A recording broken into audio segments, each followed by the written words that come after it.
In our next to last blessing from the Sermon on the Mount, we read in Matthew 5:9, "Blessed are the peacemakers, for they shall be called sons of God." Peace. Everybody just take a deep breath and imagine that reality for a second. True, real, lasting peace. What a concept. What an invitation. What a blessing.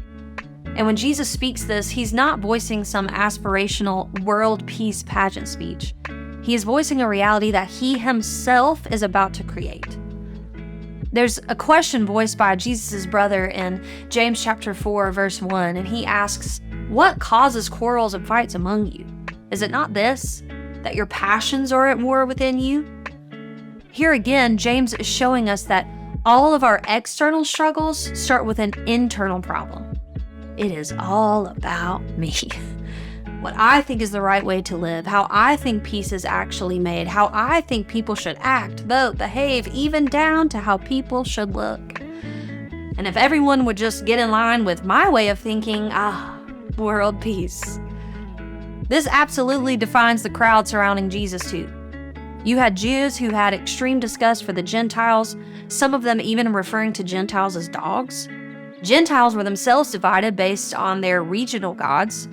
And then you had the presence of the Roman Empire, making peace by instituting world rule and Caesar worship.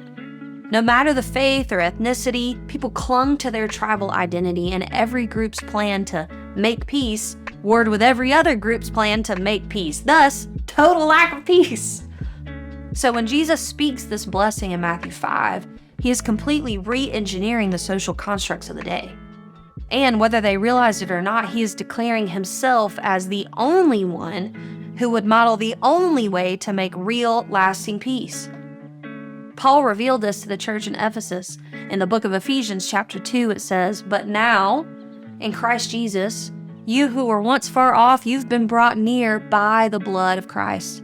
For he himself is our peace, who has made us both one and has broken down in the flesh the dividing wall of hostility by abolishing the law of commandments expressed in ordinances, that he might create in himself one new man in place of the two, so making peace, and might reconcile us both to God in one body through the cross, thereby killing the hostility.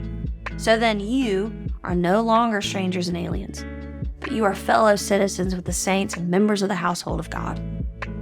This text acts as its own form of commentary on Matthew 5:9, revealing to us three important truths about what it means to be a peacemaker. A real peacemaker, that is.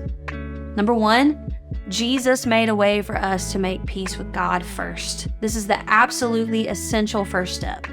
You and I are born as enemies of God because of our sinful nature.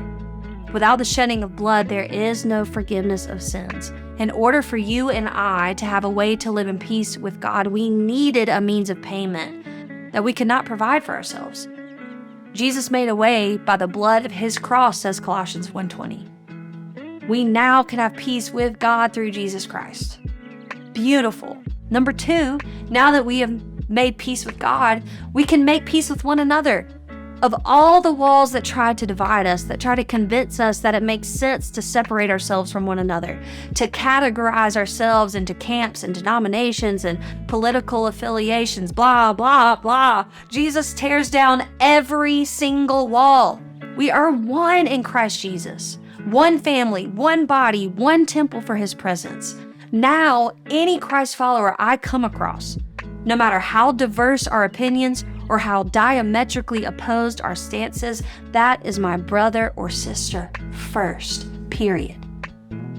And number three, peace is going to come at a cost. As the Father's firstborn son, Jesus was showing all future generations of sons and daughters the way to make peace. And that way is complete submission to God, humble service, a sacrificial life. Christian, you and I have been given an incredible access as a part of God's family to make peace. But the peace of God will not come unless it is brought in God's way. May we follow Christ's example, outdoing one another and showing honor, humbling ourselves to serve regardless of reciprocation, laying down our very lives. Son or daughter, this is our holy call, and this is the blessed life.